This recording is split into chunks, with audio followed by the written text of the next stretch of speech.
Next है हमारी exercise 11C। तो यहाँ पे हम जिन क्वेश्चंस को करने वाले हैं उनसे रिलेटेड टर्म्स को एक बार डिस्कस कर लेते हैं। तो देखिए सबसे पहले हम यहाँ पे बात करते हैं इंटरसेक्टिंग लाइंस की। तो इंटरसेक्टिंग लाइंस क्या होती हैं? देखिए जब दो लाइंस एक दूसरे को क्रॉस करती हैं एक पॉइंट पर तो उन लाइंस को कहा जाता है इंटरसेक्टिंग लाइंस। तो एग्जाम्पल देखते हैं इसका यहाँ पे। तो देखिए मान लीजिए ये लाइन है आपकी क्या, ए बी। ये है मेरे पास ए बी लाइन और ये है सी डी लाइन। क्या है? C D. तो ये यहाँ पे क्रॉस कर रही है पॉइंट ओ पर। तो इसलिए हम क्या कहेंगे, ए और बी को कहेंगे इंटरसेक्टिंग लाइंस। ठीक है। और जिस पॉइंट पर ये मीट करती हैं उसको कहा जाता है पॉइंट ऑफ इंटरसेक्शन। तो मैं राइट कर देता हूं यहां पे, ओ क्या है? ये है पॉइंट ऑफ इंटरसेक्शन। ठीक है, इंटरसेक्शन। और यहां पे जो इंटरसेक्टिंग लाइंस हैं वो कौन कौन सी हैं? A B and C D lines हैं इंटरसेक्टिंग। बात करते हैं हम आगे परपेंडिकुलर लाइंस की। तो परपेंडिकुलर लाइंस क्या होती हैं? जब दो लाइंस क्रॉस करती हैं एक दूसरे को 90 डिग्री के एंगल पे, तो ऐसी लाइंस को कहा जाता है परपेंडिकुलर लाइंस। इसका जो सिंबल होता है ये होता है, ठीक है ना, उल्टा टी जो होता है। तो एग्जांपल की हेल्प से समझते हैं इसको। तो मान लीजिए मेरे पास यहाँ पे ये लाइन है ए बी। ठीक है, आप कुछ भी ले सकते हैं, इसको पी क्यू ले सकते हैं। तो पी क्यू लाइन है, ये यहाँ पे क्रॉस कर रही है किसको? आर एस लाइन को कर रही है। ठीक है। और कैसे कर रही है? यहां पे 90 डिग्री का एंगल फॉर्म कर रही है। ठीक है, राइट एंगल बनाती है इस तरह से। तो जब दो लाइन यहां पे क्रॉस करेंगे इस तरह से तो चार राइट एंगल बनेंगे। ठीक है। तो हम कह सकते हैं कि जो यहां पे ये है हमारा, अब मैं यहां पे कुछ और ले सकता हूं इसको। तो पी क्यू जो है वो क्या है? परपेंडिकुलर है किसके? आर एस के। आप इसको कुछ इस तरह से भी कह सकते हो कि पीओ परपेंडिकुलर है किसके? पीओ परपेंडिकुलर है आर एस के। ठीक है, पीओ परपेंडिकुलर है किसके? आर एस के। इस तरह से भी कह सकते हो। पैरेलल लाइंस की बात करते हैं। तो पैरेलल लाइंस क्या होती हैं? जब दो लाइंस कभी भी क्रॉस नहीं करती हैं एक दूसरे को तो ऐसी लाइंस को कहा जाता है पैरेलल लाइंस। इसका ये सिंबल होता है। ठीक है। अब देखिए यहां पे एग्जांपल से समझते हैं इसको। तो ये लाइन है मेरे पास एक, इसको आप कह लीजिए ए बी, और ये दूसरी लाइन है सी डी। तो ये लाइन यहां पे मीट नहीं कर रही है, ठीक है ना, क्रॉस नहीं कर रही है एक दूसरे को। तो इसलिए ए बी और सी डी जो है वो क्या है? आपस में पैरेलल है। तो राइट करेंगे A B parallel C D. इनकी खास बात ये होती है कि यहाँ पे ना जो इनके बीच में डिस्टेंस है वो हमेशा सेम रहती है। मीन्स अगर यहाँ पे ये 2 सेंटीमीटर है इधर, तो यहाँ पे भी 2 सेंटीमीटर रहेगी। ठीक है। और यहाँ पे भी 2 सेंटीमीटर रहेगी। तो इनके बीच की जो डिस्टेंस है वो हमेशा सेम रहती है। एक्सरसाइज 11C के क्वेश्चन नंबर 1 में कुछ डायग्राम्स दिए गए हैं जिनके लिए हमको पैरेलल लाइंस और परपेंडिकुलर लाइंस के पेयर्स के नेम राइट करने हैं। तो इसके फर्स्ट डायग्राम में मैं राइट कर लेता हूं सबसे पहले पैरेलल लाइंस के पेयर्स के नेम। ठीक है। तो देखिए ये जो डायग्राम है ना, इसमें जो अपोजिट साइड्स हैं वो पैरेलल होंगी। जैसे ये इसके पैरेलल होगी और ये साइड इसके पैरेलल होगी। अपोजिट साइड ही क्यों? क्योंकि देखो जब हम पैरेलल लाइंस की डेफिनेशन देख रहे थे ना, तो वहां पे हमने क्या देखा था कि जो पैरेलल लाइंस है वो कभी भी इंटरसेक्ट नहीं करती हैं, और जो अपोजिट साइड है वो इंटरसेक्ट भी नहीं कर रही है। और उनके बीच की जो डिस्टेंस है वो रहनी चाहिए क्या? सेम। तो इनके बीच की जो डिस्टेंस है वो सेम है।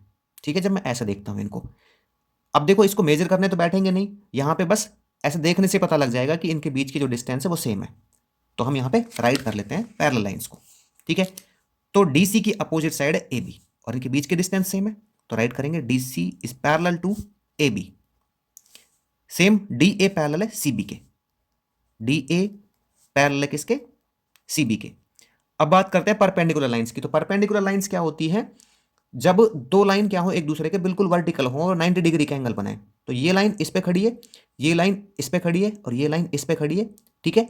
इस तरह से ये हर कॉर्नर पे 90 डिग्री का एंगल बना रहे हैं, टच होनी चाहिए वो लाइन। तो यहाँ पे डी ए परपेंडिकुलर है ए बी के, ए बी बी सी के, बी सी सी डी के, सी डी डी ए के, डी ए बी के। तो मैं राइट कर लेता हूँ इसको, लगातार राइट करूंगा, ए बी बी सी के परपेंडिकुलर है। ठीक है। क्या यहाँ पे A B perpendicular to B C and B C perpendicular B C C D के, और सी डी डी ए के। सी डी परपेंडिकुलर किसके? डी ए के। और डी ए परपेंडिकुलर है ए बी के। D A is perpendicular to A B. ठीक है। सेकंड फिगर देखते हैं इसकी। तो सेकंड फिगर में हमको क्या दिखता है? देखिए ये साइड और ये साइड अपोजिट है, तो ये पैरेलल हो गए क्योंकि इनके बीच की डिस्टेंस जो है वो सेम है। S R parallel to P Q right करता हूं यहाँ पे, S R parallel to P Q. अब देखिए ये साइड और ये साइड भी अपोजिट में है एक दूसरे के, लेकिन ये इसके पैरेलल नहीं होगी, एस पी आर क्यू के पैरेलल नहीं होगी। क्यों नहीं होगी? क्योंकि इनके बीच की जो डिस्टेंस है ना, यहाँ पे तो बहुत कम है, यहाँ पे कुछ और है, यहाँ पे कुछ और है, यहाँ सबसे ज़्यादा है। तो इसलिए ये पैरेलल नहीं होंगी, परपेंडिकुलर हो जाएंगे। देखो ये लाइन इसके बिल्कुल वर्टिकल है, 90 डिग्री के एंगल बनाती है यहाँ पे, और ये लाइन इसके बिल्कुल वर्टिकल है, तो ये आपस में 90 डिग्री का एंगल बनाती है। तो इसलिए मैं कह सकता हूं कि S P is perpendicular to P Q, S P perpendicular to P Q and S P is also perpendicular to S R, S P is perpendicular to S R. ठीक है, इसके देखिए थर्ड फिगर को, यहां पे क्या दिया गया है, एक ट्राइंगल है। तो इस ट्राइंगल में कोई अपोजिट साइड तो है ही नहीं। अपोजिट साइड क्या होगी, जो इंटरसेक्ट नहीं करेगी। तो ये साइड इन दोनों से इंटरसेक्ट कर रही है, ये साइड की बात करें तो दोनों से, तो इसमें पैरेलल लाइन तो है ही नहीं। ठीक है, तो राइट करूंगा मैं नो पैरेलल लाइन, ये फर्स्ट, सेकंड एंड ये third, no parallel lines. Perpendicular की बात करते हैं, तो परपेंडिकुलर यहां पे क्या दिखता है आपको, देखो ये बिल्कुल इसका वर्टिकल है, तो ये परपेंडिकुलर है, L M perpendicular to M N, L M perpendicular to M N. ठीक है, चौथी फिगर देखते हैं इसकी। तो चौथे डायग्राम में देखिए क्या दिया गया है, यहां पे ये और ये अपोजिट है और इनके बीच की डिस्टेंस भी सेम है, तो ये क्या हो जाएंगे यहाँ पे ये इसके पैरेलल हो जाएगी, W Z parallel to X Y, W Z parallel to X Y and same W X के अपोजिट कौन से, जेड वाई है, तो W X parallel to Z Y. अब बात करते हैं परपेंडिकुलर लाइंस की। तो परपेंडिकुलर लाइंस देखिए, जब मैं इस लाइन को देखता हूं तो ये बिल्कुल इस पर खड़ी नहीं है। क्यों खड़ी नहीं है, क्योंकि 90 डिग्री का एंगल नहीं बनाती। जब मैं इसको देखूंगा ना, तो इस पे 90 डिग्री का एंगल कहीं यहां बनेगा ऐसे, और इस पे क्या बनेगा, कहीं यहां पे बनेगा, मतलब सब पे अलग अलग बनेगा। तो ये जो लाइंस इसको इंटरसेक्ट कर रही है ना, ये यहाँ पे 90 डिग्री का एंगल नहीं बनाती है, तो मैं राइट करूंगा यहाँ पे कोई परपेंडिकुलर लाइन नहीं होगी, नो परपेंडिकुलर लाइंस। ठीक है, चलिए आगे देखते हैं हम इसका पार्ट 5। तो पार्ट 5 में हमको क्या दिया गया है, देखो ये वाली फिगर है। ठीक है ना, तो इसमें देखिए सबसे पहले मैं बात करता हूं इसके पैरेलल लाइंस की। तो यहां पे क्या दिया गया है हमको, ये पी है, देखो ये पी क्यू आर एस, ठीक है ना, और ये टी और ये वी। तो इस एस पी के अपोजिट कौन सी है, आर क्यू है, और इनके बीच की डिस्टेंस भी सेम है। तो पैरेलल लाइंस हो गई S P parallel R Q. ठीक है, और दूसरी S R parallel P Q, S R parallel P Q, ये इसके अपोजिट। और मैं कह सकता हूं कि जो एस वी है वो अपोजिट है किसके, टी क्यू के, तो इसलिए यहाँ पे डिस्टेंस भी सेम है इन दोनों की। ठीक है, तो इसलिए ये भी पैरेलल होंगी, तो मैं राइट कर दूंगा S V parallel T Q. अब बात करते हैं परपेंडिकुलर लाइंस की। तो यहाँ पे मुझे परपेंडिकुलर लाइन दिखती है, ठीक है ना, ये इसके मतलब ये जो लाइन है एस टी, ये इस पे 90 डिग्री का एंगल बनाती है यहाँ पे, तो मैं राइट करूंगा एस टी परपेंडिकुलर टू, यहाँ पे होगा किसके, पी क्यू के, P Q and S T also perpendicular to S R, S R भी बनाती है परपेंडिकुलर टू एस आर। अब मैं इसकी बात करता हूं वी क्यू की, तो वी क्यू यहां भी बनाती है और यहां पे बनाती है, तो V Q is perpendicular to S R, V Q perpendicular to S R and V Q perpendicular to P Q. और जो वी क्यू है ना, ये परपेंडिकुलरिटी इसके पी क्यू के परपेंडिकुलर भी है। ठीक है, चलिए इसका ये वाला पार्ट देखते हैं। तो यहां पे जब इसको देखते हैं तो देखो ये वाली लाइन और ये वाली लाइन अपोजिट में है, ठीक है, और इनके बीच के डिस्टेंस भी सेम है, तो इसलिए क्या होंगी, पैरेलल होंगी। ये तो था सिक्स्थ पार्ट, पांचवा पार्ट था, पांचवा। ठीक है, छठे पार्ट को देखते हैं। तो राइट करते हैं क्यू पी, तो मैं यहाँ पे लिख लेता हूँ, इधर लिख लेता हूँ मैं सिक्स्थ पार्ट को, Q P parallel to L M, और ये इसके बाद क्यू आर इसके अपोजिट है एन एम के, तो Q R parallel to N M and यहाँ पे R L parallel to P N, R L parallel to P N. ठीक है, परपेंडिकुलर लाइंस की बात करें तो यहाँ पे कोई भी लाइन एक दूसरे का वर्टिकल नहीं है, मतलब 90 डिग्री का एंगल नहीं बनाती है, तो राइट करेंगे नो परपेंडिकुलर लाइंस। ठीक है, चलिए अभी यहाँ पे इसके पार्ट को देखते हैं, कौन से को, सेवंथ पार्ट को देखते हैं। ठीक है, तो देखिए सेवंथ पार्ट में क्या दिया गया है, यहाँ पे ये डायग्राम है यहाँ पे, तो इसमें देखेंगे इस लाइन के अपोजिट में ये लाइन है, ठीक है, और इनके बीच के डिस्टेंस भी हर जगह सेम है, तो राइट करेंगे ई एफ पैरेलल है किसके, बी सी के। इसके अपोजिट देखो यहाँ पे ये ए होगा, ठीक है ना, कुछ नहीं यहाँ पे ए है, ए बी पैरेलल है एफ डी के, A B parallel to F D. और क्या बच गया, ई डी पैरेलल है ए सी के, ई डी पैरेलल है ए सी के। ठीक है ना, इनके अपोजिट में ये है और इनके बीच के डिस्टेंस सेम है सबकी, तो इसलिए मैंने पैरेलल में राइट किया। परपेंडिकुलर नहीं होगा कोई भी, क्योंकि यहाँ पे कोई भी 90 डिग्री का एंगल नहीं बनाते, बिल्कुल वर्टिकल नहीं है, तो राइट करेंगे नो परपेंडिकुलर लाइंस।